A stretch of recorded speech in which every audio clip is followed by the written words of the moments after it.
𝙎𝙈𝙊𝙃 back with another video. I hope that you guys all enjoyed today's video. Of course, as always, make sure to hit that like and subscribe button. Share the video to a friend who likes this or just anime content in general. And don't be afraid to comment down below your thoughts and feelings about the video, or even what if suggestions that you would like me to do in future. Any what ifs are great. We can now begin the video. Let us take the story of Naruto to his birth. Actually, a little bit before it. You see, in this timeline, Minato is not going to be a Namikaze, and instead he will be a Yuki, who was raised by members of the Namikaze clan, who are going to be discussed in the what if, obviously, since we know next to nothing about them. But it was due to the fact that his adopted parents were from the Namikaze clan that, well, Minato would end up taking the name of the Namikaze, although in reality he was fully a Yuki. Now, with that being said, that lays the groundwork for the what if. Nearly everything in the canon of Naruto would go the same up until Naruto was about 4 years old. It would be here that, well, the main change would occur. His 𝘾𝙍𝙈𝙊𝙃 activating. You see, Naruto was different from regular Yuki members. Whilst most Yuki members had to awaken at least one chakra nature to even use Ice Release, Naruto was different in the fact that it came naturally to him. Similar to how Gaara's mother protected him from the afterlife, it was almost as if Minato's own will was able to, well, help Naruto, or at least it seemed that way. It would later be revealed that this was an extension of Naruto's will in a different way that we'll get into later. With that being said, of course, something had to happen for, well, the 𝘾𝙍𝙈𝙃 to trigger in the first place. And, well, it would be one day that Naruto was getting bullied. I know, cliche, Naruto gets bullied in the village, gets some cool power-up, but not necessarily. You see, as he was getting bullied, the ice would protect him, and eventually the bullies saw it as so weird that they ran away. Naruto sat on the ground crying for hours, as eventually he would be found by Hiruzen, who would take him to his office. "Naruto, are you alright?" Naruto said nothing, tears still flowing down his face. Why are they so mean to me? Lord Third, I've done nothing. It's like just me existing makes them so angry, makes them so mad. Why are they so mean to me? What did I do? Hiruzen looked to the ground. You did nothing to the dirt. What? Sorry, I lost my tongue. You did nothing to deserve that, Naruto. Nothing at all. I'm sorry that there are villagers like that. People who resent you like that in this village. Yes, I know, but why? I just want to know. Because maybe if I knew what I would be able to understand their pain, their anger. Why they're always so mad at me, like I don't know. Like I destroyed the whole world or something. They look at me like I'm a demon, and they treat me like I'm a dog. It's okay, Naruto. You don't have to explain. I will teach you an important lesson today. There are winners and there are losers in this world. There are men and there are women. There are people who transcend the level of just average shinobi. And there are people who, well, are worst than the worst. Common village scum who are even below that. But you're the Hokage. How can you talk about them like that? It makes no sense. Hiruzen said nothing. Because, although I have the burden of protecting nearly every villager in this village, if not every single villager, and ninja, even I can accept that there are scum within the leaf. If there are people who can do things like this to you, a mere child no older than 4 years old, then I do not consider those people good people. And what is someone who's not good if not scum? With a young Naruto, these things would stick to him like glue. Everything 𝙎𝙈𝙊𝙊𝙏 was saying made sense. Now back to what I was saying. You, Naruto, you have power. You have a great power that could change this ninja world. I know it. Naruto said nothing. How do you know? He would say after a long silence. I just feel it. After a little bit of more talking and, well, conversation as a whole, 𝙎𝙈𝙊𝙊 and Naruto would part ways, with 𝙎𝙈𝙊 returning to his apartment. It would be then that Danzo met with 𝙎𝙈𝙊. It would be then that 𝙎𝙈𝙊 met with Lord Third. Sorry. 𝙎𝙈𝙊 met with Danzo is what I meant to say. Now, with that being said, it would be here that they discussed Naruto and his 𝘾𝙍𝙄𝙈𝙃. And all Danzo was, concerned about was how it could, benefit the Leaf Village, how their military might could, be expanded using his 𝘾𝙍𝙄𝙈𝙃, how it seemed that the ice release that was found within Minato had not died out in the bloodline just because of, Kushina. And, Naruto not being a full-blooded Yuki. Or, what they believed was just an ice release user who they believed was the Namikaze's 𝘾𝙍𝙄𝙃, when in reality it is the Yuki's 𝘾𝙍𝙃. After a while, Danzo would stop beating around the bush, and eventually he would ask 𝙎𝙈𝙊 if he could just, take Naruto, raise him as a Root Anbu member and a loyal subject to the Leaf Village. That, and in tandem the fact that he is a Jinchuriki, would most definitely prove useful to the Leaf Village. 𝙎𝙈𝙊 knew this, Danzo knew this, and, 𝙎𝙈𝙊 said no. He told... Sorry if you hear me sniffling, I have a bit of a runny nose right now. He would tell Danzo that Naruto will be raised as an average shinobi, or, in the way that any shinobi would be raised at the very least. And although he may not end up as an average shinobi, his path to being one will be no different. He will not be in the Anbu, he will not be in Root, he will be well protected, and he will be raised as any other ninja would. Fine, Danzo would reply with. But maybe we should at least train the boy.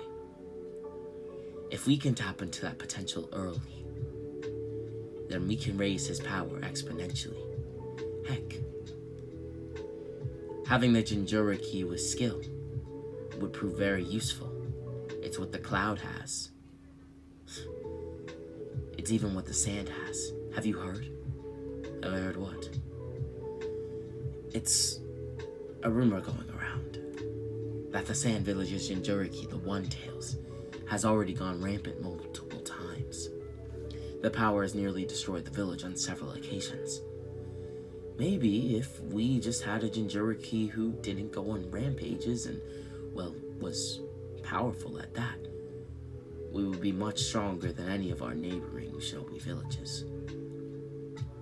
The mist, the stone, the sand, the cloud, none of them would be able to stand to us. None of them, I mean. You have a point. So what do you say, 𝙎𝙈𝙊? May I get someone to train him? Danzo. Yes. I think I know the perfect person to train him, but it's not one of your guys. Fine. Who is it then? It is Kakashi Hatake. That one-eyed Sharingan user. He is the copy ninja of the Hidden Leaf Village. He served alongside Minato in the war. And not only that, but he has a connection to Naruto's own father, and his Sharingan allows him to, well, place Naruto under a genjutsu if he goes on a rampage. Fine. If there are no results, then I expect a change. He's teaching a young child. Results aren't instantaneous. Now leave my office, Danzo, respectfully. Danzo would disappear, leaving the office in a hurry. As Hiruzen sat and pondered, he did not want Naruto to become another weapon of the Hidden Leaf, another tool to be used by Danzo. And so immediately he would call in Kakashi, who would train Naruto nearly just a week after his meeting with Hiruzen, his first meeting to be exact, where they would discuss Naruto. You want me to do what, Hiruzen? I want you to train the boy. Why? Why me, of all people? Your Sharingan. It allows you to, place him under a genjutsu if the Nine-Tails chakra gets out of control. Yes, but not only that, but you've seen the ice release ability of the Namikaze clan.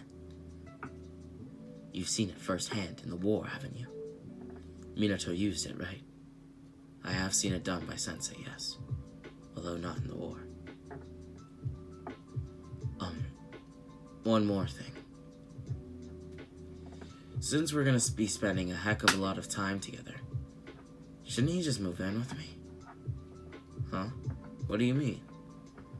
I know that he lives in an apartment on the east side of the village. Why doesn't he just move in with me? I don't live very far from there, and well, if we're gonna be training all the time, then how about he starts living with me? It's not good for a child, especially so young, to live alone. They'd be better off in an orphanage. So, how about he trains with me and he lives with me?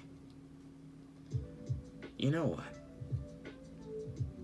Better yet, how about I adopt him? Are you serious, Kakashi? Hiruzen will reply. Dead serious. Kakashi's face straightened and, well, he stared deeply at Hiruzen, as Hiruzen was clearly pondering everything that Kakashi had just said. 2 years. I will allow you to train him for 2 years. If he grows, if he gets stronger, then you will continue to train Naruto. As long as that strength can be seen, represented. I will pick a random Chunin, and if Naruto can even dance with them, then I will say that it has been a success. Even a 6-year-old at the level of a Chunin is still a prodigy. Oh, and if in those 2 years, I asked Naruto if he'd like to be adopted by you, and he says yes, without any influence from you swaying his answer, and I'll know, trust me, then I will allow you to adopt him. I give you my word. Alright. Thank you, Hiruzen. That's Lord Third to you. Yes, my apologies. With that being said, Kakashi would begin to train Naruto, as, well, Naruto would grow exponentially. Not only was he showing flashes of being a prodigy like his father, but he was able to actually start manifesting the, well, Yuki's Genkai ice release at a much younger age than, well, the full-blooded Minato was able to. Let alone not just that, but he was able to start using ice released form jutsus and didn't even have any chakra releases. Because, like I hinted at in the beginning, his ice release was different. It was as if it was his own spirit. Now, how does Naruto's ice release directly vary from other Yuki members? Naruto doesn't need any chakra natures to have it. All he has to have is his spirit, his will, and his own determination. You see, his ice release isn't powered through chakra, but instead it's powered from his will. And now that might sound OP, but think about it. If Naruto's will is broken in a fight, or it's not, say, the highest, let's say Naruto's gets slapped around and his confidence isn't at, well, 100, then his ice release isn't going to be at 100 either, and it'd be like the equivalent of stones being thrown at you instead of real ice bullets or anything similar to that, even ice shards.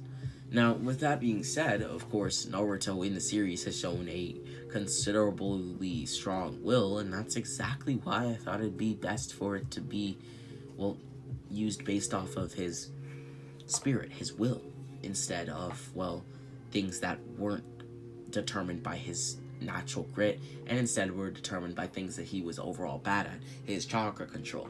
Heck, how is a 6-year-old supposed to master wind and water release, let alone any chakra nature in general, to be able to use the ice release Genkai?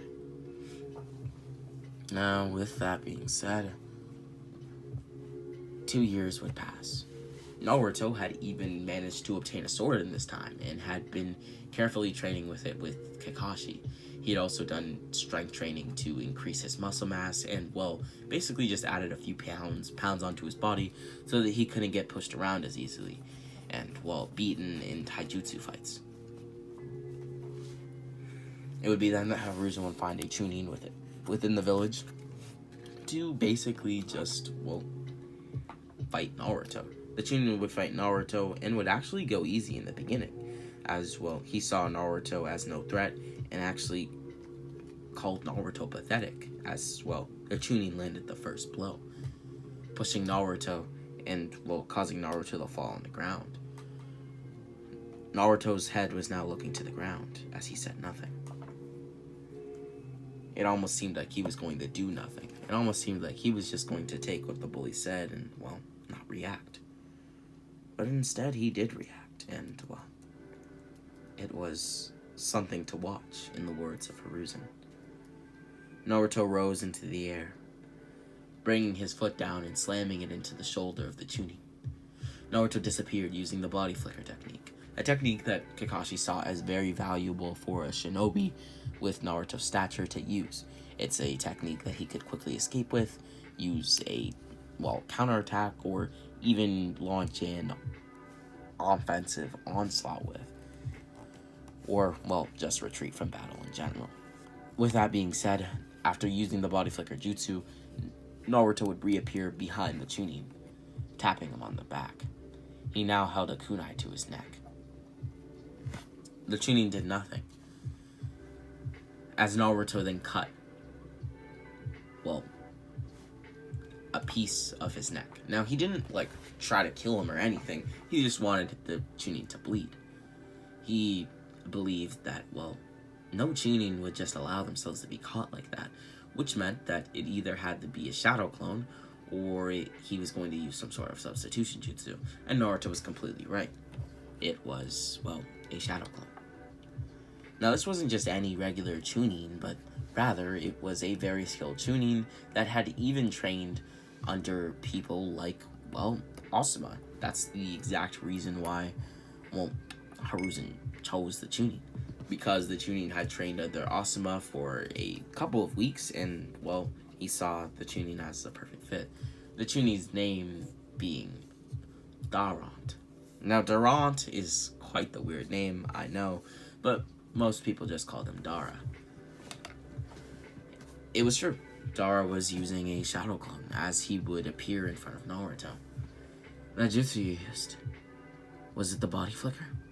Naruto said nothing, dodging Dara's first initial punch, as he then grabbed Dara by his arm and swung him up into the air, judo slamming him into the ground.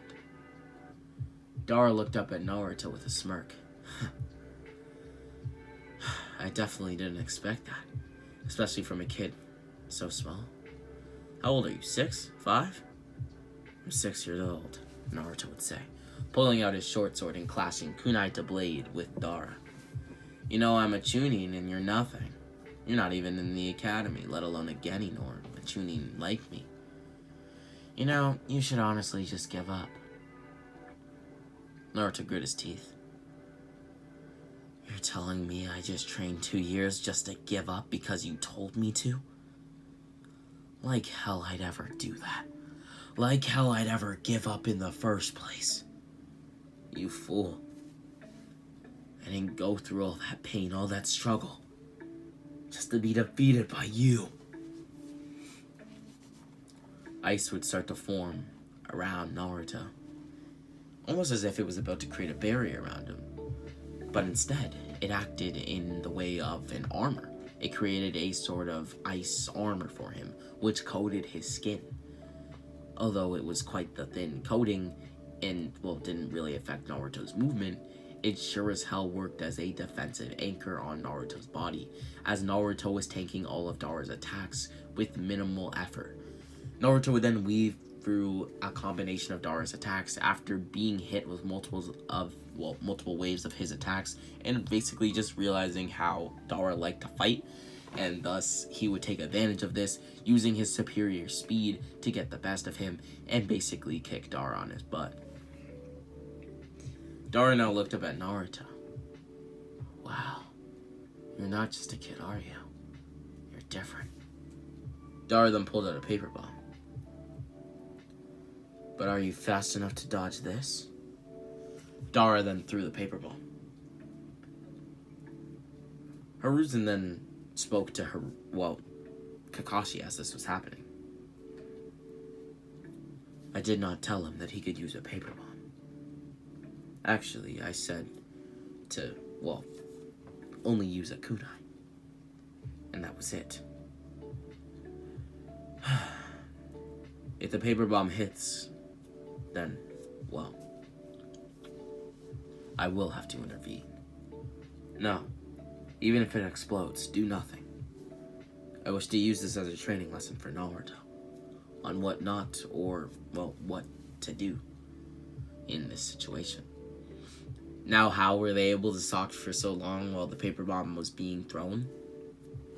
Well, it's because paper bombs have to be activated, not just thrown, as Dara would then put together the activation hand seal to activate the paper bomb, exploding in Naruto's face. Naruto would be sent back flying, as Dara would look confused. He wondered if he actually injured Naruto, whilst it was obvious that throwing a paper bomb wasn't just gonna give him a small cut, in theory. Dara then stood up, dusting himself off. Can't believe it. I beat that little young upstart. 10 years from now, when he's a Jonin captain, I'm gonna rub it in his face.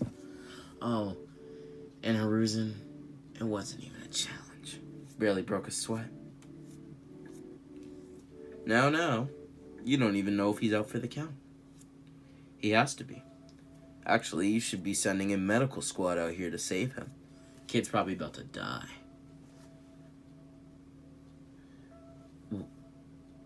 Kakashi had a question. Were you purposely trying to harm him like that? Yeah, honestly, after he hit me on the butt, or rather got me on my butt, all of that anger and hate for the Nine-Tails started coming out. Asuma taught me that, the Jinchuriki of the Nine-Tails wasn't all responsible for the death of my parents, but when we were in the fight, why did I care about that? He tried to embarrass me, so I thought that the kid should get a taste of his own medicine. He wants to harm people and their lives, or, the beast inside of him does. So, I just gave him something to chew on. A little paper bomb to the face. Oh, and, there's a reason why Asuma trained me. After I activated the first paper bomb, I was able to do what I call a link paper bomb. Now, although it appeared as just one paper bomb, it was actually 5, and I was able to explode them all at the same time. Honestly, I probably blew the kid's head off. Damn. I finally got my revenge. What? You did what? How dare you? Kakashi didn't want to run into the smoke, but, Hiruzen didn't either. And so they both stood there, waiting and waiting and waiting. as Dara laughed. You guys are still waiting for him to come out of the smoke? I told you, I probably blew the kid's head. He would let out a cough of blood, as Naruto now held an ice sword through Dara's stomach. You know, I was told that there is a beast that lives within me. That he is known as the 𝘎𝙎, the Nine-Tails Fox. That he rampaged after he escaped my mother's body. And that my father was able to seal the beast back within me. And that my mother died in that fight. And so did my father. It cost his life. So you can sit around here saying that you lost this and you lost that. But I lost my mother and father too. To that very beast. So instead of bad-mouthing me, you should be thanking me. Because I know for a fact that due to the fact that while I hail from the Uzumaki clan, that no one else is a better fit for the Jinchuriki. No one else is better fit to cage the Nine-Tails. So would you rather you be the host? And let the Nine-Tails run rampant whenever it saw fit? Or would you rather I be the host? Someone whose body can handle it. You should be thanking me. But instead, you would relish in the fact that you blew my head off. Damn, you gave me a punch there. Five paper bombs? In one paper bomb seal? I wasn't expecting it. My armor wasn't strong enough. But my will was. So the ice flowed to me, and it flowed to my skin, and it protected me. Unfortunately for you, I was enraged enough to be able to create this ice sword. And now, it's through your stomach. I've chosen to allow you to live. But you ever raise a finger at me again, and I swear to you. Actually, I swear to 𝙎𝙈𝙊𝙊𝙏𝙃, I'll kill you right where you stand. You monster! You monster! I'm the monster, but you tried to end a 6-year-old's life. Naruto would pull out the ice sword, as it was now drenched in blood, dropping it to the ground, as it then shattered.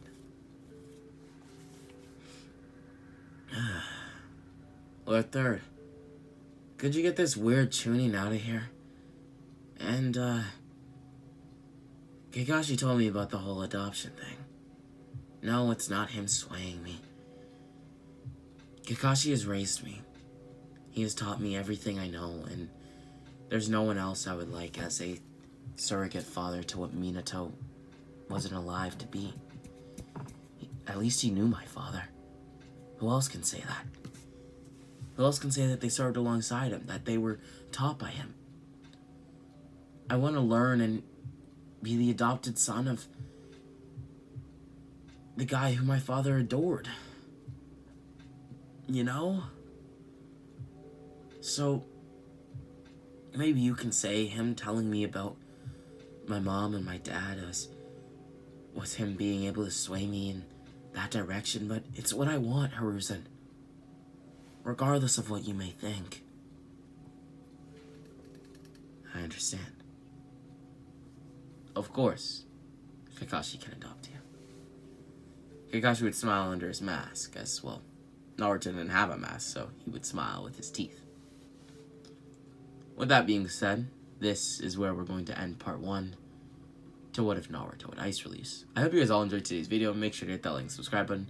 Share the video to a friend who likes this or just anime content in general. And with that being said, we can now end the video.